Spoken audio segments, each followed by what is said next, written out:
Hi guys, and welcome back to the channel, and welcome to my January update of our beginner investing series. This makes it the first update of this year, and for anyone new here, this portfolio has been running since April of last year. This is a portfolio I built of 6 ETFs which combined give me global diversification. The focus with this portfolio is simple, long-term investing with consistent results. The portfolio now stands at a value of just over £15,600. Over the past couple of months, I've been putting more and more money into this portfolio, but you may notice that some of this is held in a cash form. I'll go into more detail on this a little bit later. Less waffling on, let's jump straight into that portfolio. Okay, so jumping straight onto the app here, you can already see those top line stats. So we've got just over £15,600 in this portfolio. And for anyone new here, you can see here my portfolio that I've named the FTSE All-World Fund. And the DIST essentially just means it's a distribution version, means that it pays out dividends. Now, this is a portfolio you can copy. I will leave the link to this in the description if you're interested in copying this or taking a look yourself. So we'll dive straight into here. So as I mentioned earlier in the video, I've currently got within this portfolio just over £2,000 worth of cash sat there that I've not yet invested. Now, last year, this is a approach that I used last year, in fact, where I held some money in cash, essentially waiting for an opportunity. And last February and March, for those who invest, you'll probably know that we had quite a large drop in the market, and it was at that point that I then deployed this cash to essentially buy ETFs and stocks at a discount to make some short-term gains, which added into that longer-term gain overall.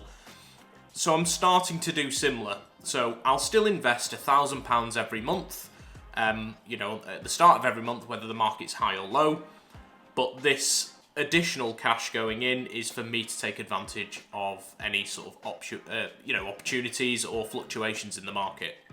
So I'll keep you guys updated on as and when I deploy this cash, and hopefully we can get some good results from that. But to recap, anyone new here, you can see the total expense ratio of this portfolio here is 0.05%, which is incredibly low. And then the yield is 1.23%. So that yield is essentially the dividend income, the payments I get each year off this portfolio. So it's around 1%, as you can see. Based on my portfolio at the moment, I'd expect around £150 in dividends each year. So if we go into the overall returns, we can see we've got a return there of just over 30%. If you look over the past month though, we've had quite a good month really. The markets have been quite favourable, and you can see there just over the last month, I've put some money in, but outside of that, I've also gained £423 or 3.7%. So let's take a look at which ETFs I've got within this portfolio and where that growth is coming from over the last month. So to start off, my biggest allocation within this portfolio is my SPDR S&P 500 ETF, which you can see there. Now, over the last month, we've gained £158 there. Now, this makes up around 67% of my portfolio, so it is the largest holding. Moving on to the next one, which is the Vanguard Developed Europe excluding UK ETF. VERX is the ticker symbol there. That's gone up, really strong as well, 4.39% over the past month. That makes up around 11% of this portfolio. The next one is the Vanguard FTSE Emerging Markets ETF. That's gone up around 6.46%. So around £60 gains have come from that. The Amundi Prime Japan ETF, so purely picking out my Japan exposure there, has gone up 6.48%. The FTSE 100 is covered in this HSBC fund, and that's only around 4% of my portfolio, but that's gone up close to 5% within the month. But really, yet again, and there's a bit of a common theme here, VAPX, which is the Vanguard Developed Asia ETF, excluding Japan, because obviously my Japan exposure's made up in that one above. But this one's gone up a whopping 12% within the month, which is unbelievable. Now, for anyone new here, the percentages here and the reason why I have 6% in Japan, 9% in emerging markets, I've essentially mirrored that of the FTSE All-Cap Index, FTSE Global All-Cap Index, and sorry, not All-Cap, All-World Index. Getting a little bit confused there, but yeah, essentially I've mirrored those percentages, so they're not completely random numbers. That's where it's been replicated from. But interestingly, if I go to our max, so this is our entire time of investing, you can see this almost like sort of staircase effect. So the blue line there is when I've made a contribution, and the green bit is the total value. Now what you can see over time is that gap has got bigger, so the gain is getting bigger, which is exactly what you'd like to see. Over time, that gap get bigger and bigger.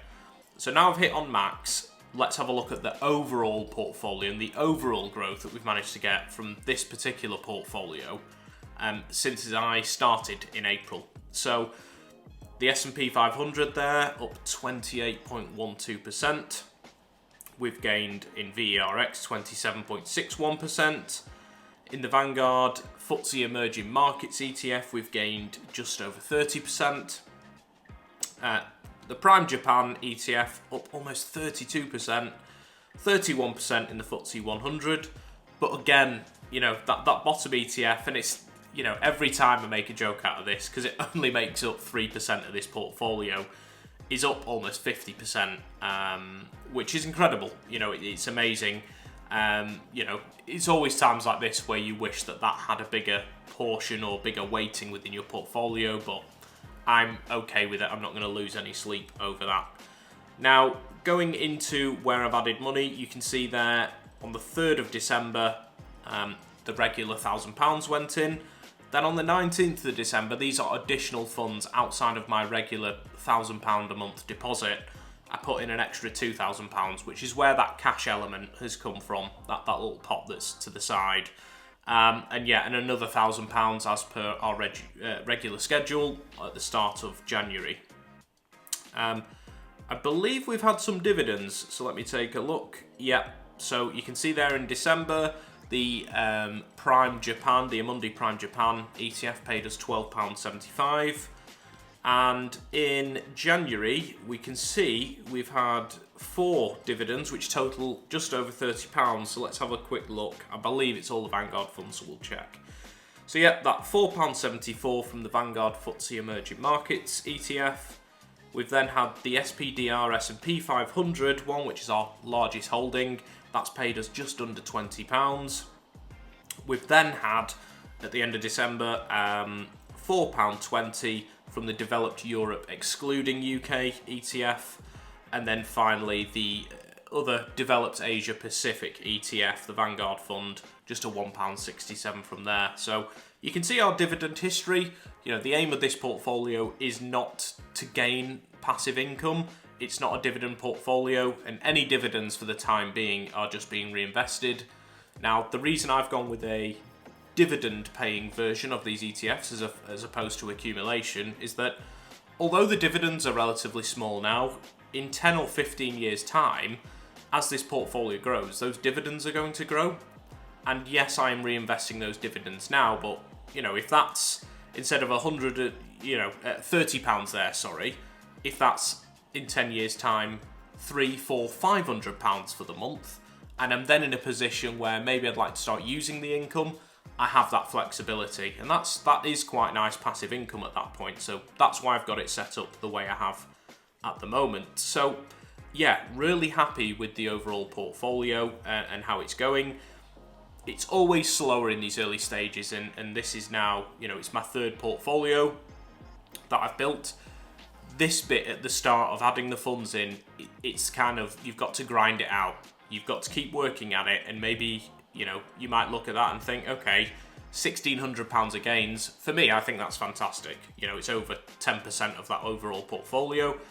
But the more you put in, and a year or two down the line, that's when these gains can really start to jump up every year, and that's when, you know, that power of compounding really starts to kick in, which is really interesting.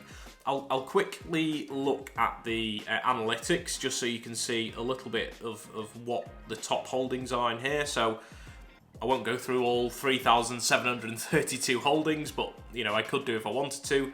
These are all the companies within this portfolio.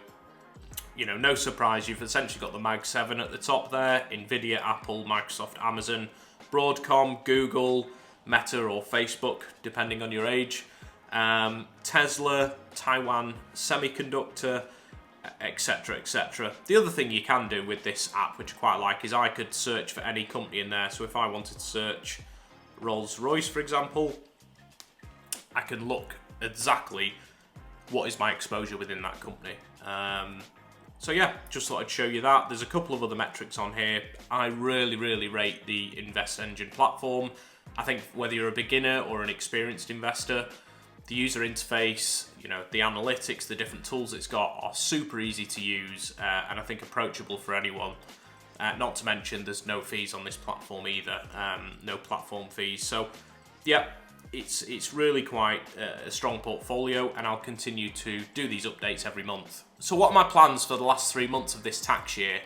Well, aside from my regular £1,000 deposits, which will start and go in essentially on the 1st of Feb, the 1st of March and the 1st of April, that still leaves me around £3,000 short of that total £20,000 ISA allowance, which I would like to maximise. So yeah, gonna have to find another £3,000 before the end of the year. I do have cash savings as well, so if I need to move some over, I will do. So that will be part of the plan.